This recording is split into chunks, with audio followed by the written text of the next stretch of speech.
मित्रांनो, काल राज ठाकरे यांचं मुंबईच्या एअरपोर्टवरती आगमन झालं। अमेरिकेमध्ये राज ठाकरे गेले 15 दिवस होते। त्या ठिकाणी ब्रह्म महाराष्ट्र मराठी मंडळाचा कार्यक्रम आयोजित केला होता। त्या ठिकाणी राज ठाकरे हे प्रमुख अतिथी होते। अत्यंत मराठमोळ्या वातावरणामध्ये राज ठाकरे यांचं त्या ठिकाणी स्वागत झालं। राज ठाकरे यांचं त्या ठिकाणी चांगली आणि सविस्तर अशी मुलाखत सुद्धा पार पडली।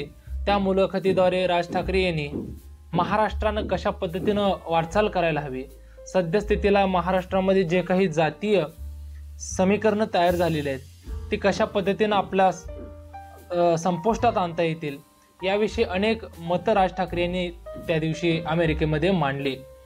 आणि हे सर्व करून राज ठाकरे आलेले आहेत। समोर 2 ते 3 महिन्यामध्ये विधानसभा निवडणुका येऊ घातलेल्या आहेत आणि महाराष्ट्र नवनिर्माण सेनेनं ही निवडणूक ही अत्यंत ताकदीनं न भूतो न भविष्यती अशाच पद्धतीनं लढायचं ठरवलेलं आहे। आणि राज ठाकरे अमेरिकेमध्ये गेल्यानंतर कार्यक्रम पार पडल्यानंतर देखील त्या ठिकाणी अनेक मराठी तरुणांशी, मराठी उद्योजकांशी त्या ठिकाणी भेटीगाठी घेत होते आणि तिथून राज ठाकरे काल आलेले।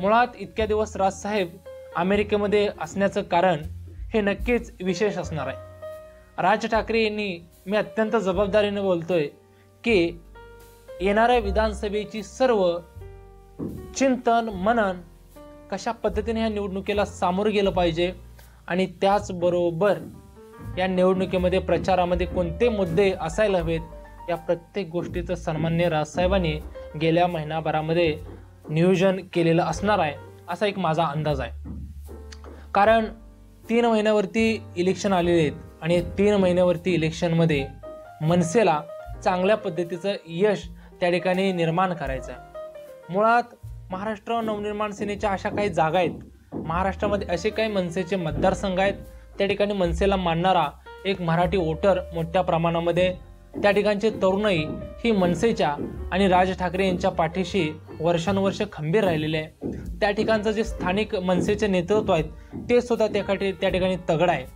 आणि अशा काही मी जागा काढल्यात की त्या जागेवरती महाराष्ट्र नवनिर्माण सेनेनं चांगल्या पद्धतीने जर का फोकस केलं, सन्माननीय राजसाहेबांच्या सभा अगदी योग्य वेळेस त्या ठिकाणी लावल्या, प्रचार यंत्रणा अगदी योग्य आणि स्ट्रॅटेजिक पद्धतीनं जर राबवली तर त्या ठिकाणी मनसेचा विजय हा अटळ आहे।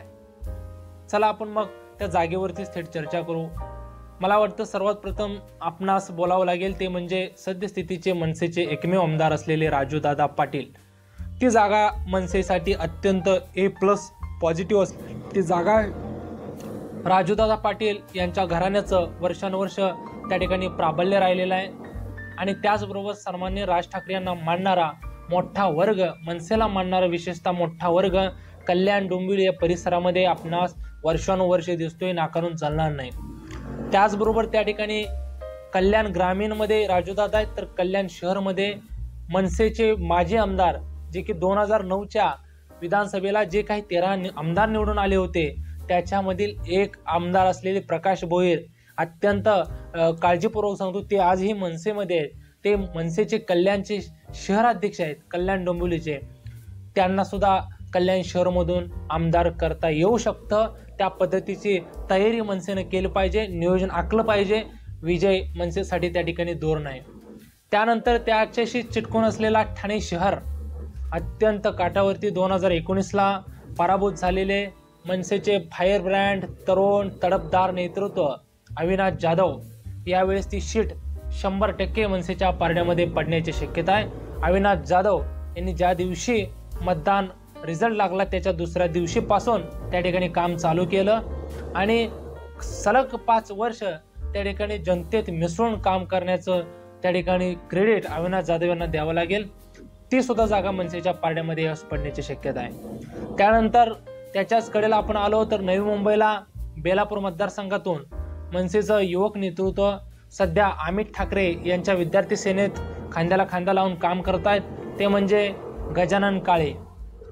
गेल्या वेळेस मंदा म्हात्रे यांच्या विरोधामध्ये निवडणूक लढवलेले 25,000 इतकं त्यांना त्यावेळेस सुद्धा मताधिक्य मिळालं, परंतु त्यानंतर गेल्या 5 वर्षात खऱ्या अर्थानं गजानन काळे यांचा राजकीय करिअर फुललेला आहे। कारण त्या पद्धतीच्या संध्या पक्षामध्ये भेटत गेल्या, तरुणामध्ये एक क्रेज तयार झाली, शाखा, संघटन, मोर्चे, आंदोलनं या सर्व गोष्टी त्यांनी ह्या 5 वर्षामध्ये केलेल्या आहेत. आणि त्या ठिकाणी मंदा म्हात्रे यांचं सुद्धा सद्यस्थितीला वय झालेलं आहे. आणि त्या ठिकाणी एक तरुण युवक चेहरा म्हणून मनसेचे शहराध्यक्ष गजानन काळे यांची मतदारसंघामध्ये मागणी होऊ शकते. तसं झाल्यास गजानन काळे यांची सुद्धा सीट त्या ठिकाणी बसू शकते. त्यानंतर आपण येऊया की मनसेचे जुने जाणते नेते पुन्हा एकदा त्यांना विधानसभेच्या निवडणुकीत यावेळेस उतरवण्याची मनसेची तयारी दिसते. मनसेने त्या पद्धतीचा अंदाज बांधलेला आहे. त्यामध्ये सर्वात प्रथम येतील ते बाळा नांदगावकर. शिवडी मतदारसंघ हा बाळा नांदगावकर यांचा फॅमिली मतदारसंघ म्हणजेच कौटुंबिक मतदारसंघ राहिलेला आहे. त्या ठिकाणी पुन्हा एकदा बाळा नांदगावकर शिवडीमधून उभारतील. विजयी व्हायचंच असेल निर्धार जर बाळा नांदगावकरांनी त्या पद्धतीने केला असेल तर त्यांना हा विजय फारसा अवघड राहणार नाही. राजसाहेब ठाकरे यांनी थोडाफार लक्ष घातलं तर त्या ठिकाणी बाळा नांदगावकर यांचा विजय अत्यंत सोपा होऊन जाईल. त्यानंतर ज्या ठिकाणी सन्माननीय राज ठाकरे राहतात तो मतदारसंघ ज्या ठिकाणी 2009ला माहीम त्या ठिकाणी नितीन सरदेसाई हे त्या ठिकाणी आमदार झाले होते. त्या ठिकाणी सुद्धा यावेळेस निवडणुकीमध्ये नितीन सरदेसाई जर का उभे राहिले तर तो सुद्धा मतदारसंघ मनसेकडे येऊ शकतो. त्यानंतर चांदिवली विधानसभा मतदारसंघामध्ये सुद्धा महेंद्र भानुशाली यांची अत्यंत मोठी क्रेज आहे. सोशल मीडियावरची त्यांच्या कामाची अत्यंत सध्या चर्चा चालू आहे. आणि त्यामुळे त्या ठिकाणी सुद्धा चांदिवलीमध्ये सुद्धा मनसे यावेळेस किंग मेकर नव्हे तर किंग ठरू शकते. त्याचबरोबर पुण्यामध्ये हडपसरला साईनाथ बाबर यांनी चांगल्या पद्धतीची तयारी चालू केली आहे. कामाचा कार्यक्रमाचा धडाकाच त्यांनी लावलेला आहे. त्याचबरोबर नाशिकमध्ये दिलीप दातीर मनसेचे माजी शहराध्यक्ष जिल्हाध्यक्ष आणि राज ठाकरे यांचे अत्यंत निकटवर्तीय माजी नगरसेवक राहिलेले नगरसेवक असताना सुद्धा मनसेत प्रवेश करून राज ठाकरे यांच्यासोबत काम करण्याची इच्छा असलेले दिलीप दातीर हे सुद्धा नाशिकमधून निवडून येऊ शकतात. यवतमाळमध्ये गेलो तर वणी मतदारसंघातून राजू उंबरकर यांचा विजय यावेळेस अत्यंत विश्वासदर्शक वाटतोय. कारण ज्या पद्धतीची त्यांनी विद्यार्थ्यांची तरुणांची सर्वसामान्य शेतकऱ्यांची कामे केलीत त्यामुळं सर्वसामान्य मतदारांनीच राजूदादांना आमदार करायचं असं ठरवलेलं आहे. त्याचबरोबर चंद्रपूर शहरातून सचिन भोईर जे की युवक मनसेचे नेतृत्व आहे तेही चांगल्या पद्धतीची तयारी करते. त्या ठिकाणी सुद्धा अजून ताकद लावली तर तोही विजय त्या ठिकाणी खेचून आणला जाऊ शकतो. त्याचबरोबर संभाजीनगर छत्रपती संभाजीनगरला मनसेनं ज्या पद्धतीनं 5 वर्षात हिंदुत्वाची तोप डागलेली आहे. राज ठाकरे यांच्या 2-3 सभा झाल्या आहेत. राज ठाकरे यांचं वेळोवेळी आगमन झालेलं आहे. मेळावे झालेले आहेत आणि हिंदुत्वाची एक धगधगती आग त्या ठिकाणी. त्यामुळे त्या ठिकाणी महाराष्ट्र नवनिर्माण सेनेचे जिल्हाध्यक्ष सुमित खांबेकर यांना सुद्धा त्या ठिकाणी आमदार होण्याची एक सुवर्ण संधी चालून आलेली आहे. त्यानंतर महाराष्ट्राच्या काही ग्रामीण भागामध्ये सुद्धा त्या ठिकाणी मनसेचं एक होल्ड आहे. मनसेचं एक चांगल्या पद्धतीनं मानणारा बेल्ट आहे जे की 2009 पासून मनसेला सुरुवातीच्या काळामध्ये चांगला सपोर्ट भेटला होता. त्या ठिकाणी सुद्धा मनसे चांगल्या पद्धतीनं आपलं वोटिंग घेऊ शकते.